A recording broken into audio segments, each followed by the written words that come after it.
White Nights by Fyodor Dostoyevsky. The third night. Today was a sad rainy day, without a ray of hope, just like my future old age. I am besieged by such strange thoughts, such dark sensations, such obscure questions, which still crowd my mind, and somehow I have neither the strength nor the desire to resolve them. It is not for me to resolve all this. Today we will not see each other. Yesterday, when we were saying goodbye, clouds began to gather in the sky and a mist was rising. I said that tomorrow the weather would be bad. She didn't answer. She didn't want to say anything that would go contrary to her wishes. For her, this day was to be both bright and clear. And there wasn't to be a single cloud to darken her happiness. If it rains, then we won't see each other, she said. I won't come. I thought that she wouldn't notice the rain today, but she didn't come. Yesterday was our third meeting, our third white night. But how fine joy and happiness make a person. How the heart seethes with love. It seems that you want to pour out all your heart into another's heart. You want everything to be gay, laughter everywhere. How infectious is this joy. Yesterday in her words there was such tenderness, so much heartfelt kindness towards me. How she flattered me, how she treated me with affection, how she cheered and pampered my heart. Oh, how much coquetry springs forth from happiness.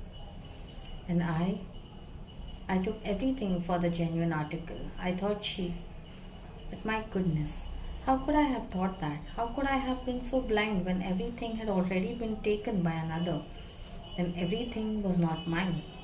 When in the end, even this very tenderness of hers, her attention, her love, yes, her love for me was nothing more than joy at the impending meeting with someone else, the desire to thrust her happiness upon me.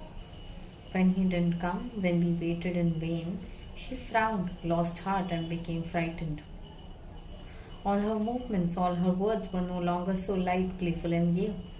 And strangely enough, she doubled her attentions to me as if instinctively wishing to lavish upon me all that she wished for herself and that she feared might not come to pass. My Nastenka was so timid, so afraid that it seemed she understood at last that I loved her, and she took pity on my poor love.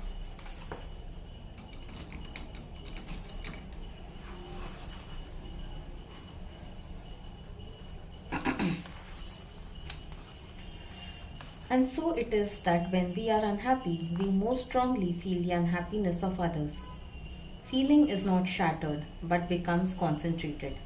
I had come to her with a full heart, scarcely able to wait for our meeting. I had no presentiment of how I would feel now, no presentiment how it would all end differently. She was beaming with joy, she was waiting for her answer. He himself was the answer. He was supposed to come running at her summons. She came a whole hour earlier than I. At first she shrieked with laughter at everything, laughed at every word. I was about to speak and fell silent. Do you know why I am so happy? She said. So happy to look at you. Why I love you so today? Well, I asked, and my heart began to tremble. I love you because you didn't fall in love with me. Why, someone else in your place would have started bothering me, pestering me, sighing, falling ill. But you're such a dear. And then she squeezed my hand so that I almost cried out. She laughed. My goodness, what a friend you are. She began a minute later very seriously. Yes, God himself sent you to me. Well, what would have happened if you had not been with me now? You're so unselfish. You love me so. When I'm married, we will be great friends, more than if we had been brothers. I will love you almost as much as I love him. I began to somehow feel terribly sad at that moment. However, something very much like laughter was beginning to stir in my soul. You're nervous, I said. You're afraid. You think that he won't come. Good heavens, she answered. If I were any less happy, I should probably burst into tears on account of your lack of faith, your reproaches.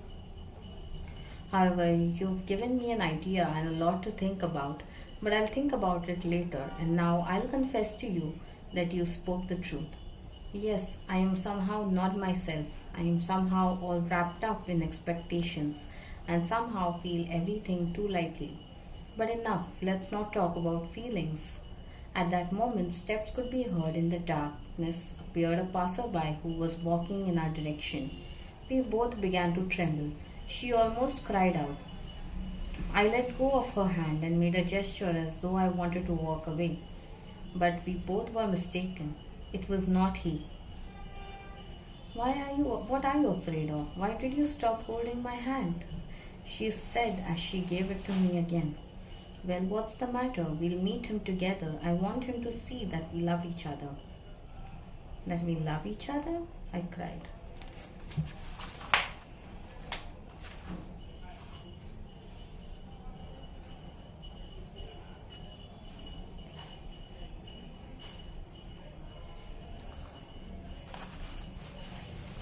Oh, Nastenka, Nastenka, I thought to myself. How much you've said with that one word. Such a love, Nastenka.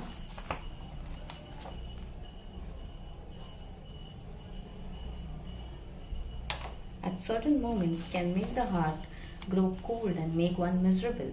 Your hand is cold, mine is as hot as fire. How blind you are, Nastenka. Oh, how unbearable is the happy person at certain moments. But I couldn't be angry with you. Finally, my heart was overflowing.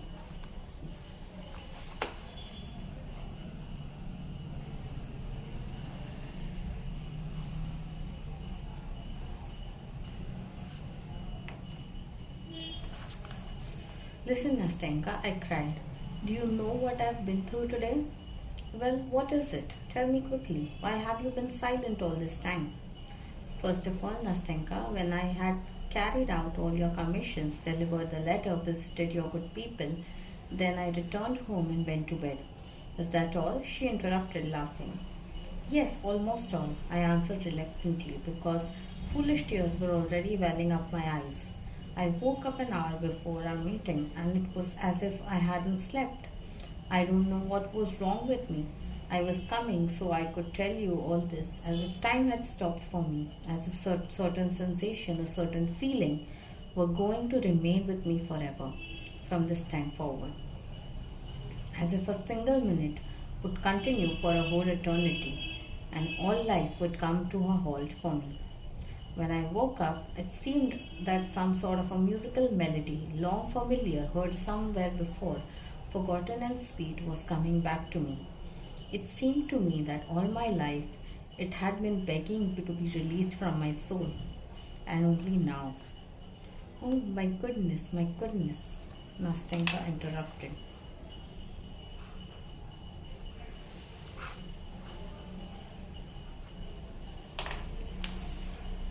What is all this about? I don't understand a single word. Ah, Nastenka, I wanted somehow to convey this strange impression to you. I began in a plaintive voice, which still harbored hope, albeit a very remote one. Enough, stop, enough, she said in a single instant. She figured out everything, the ink. Suddenly, she became somehow unusually talkative, gay, and mischievous. She took me by the hand. Laughing, she wanted me to laugh as well. Each word of mine, uttered in embarrassment, was met with such ringing, such prolonged laughter. I began to get angry. She had suddenly started playing the coquette. Listen, she began. I'm a bit disappointed, that you didn't fall in love with me.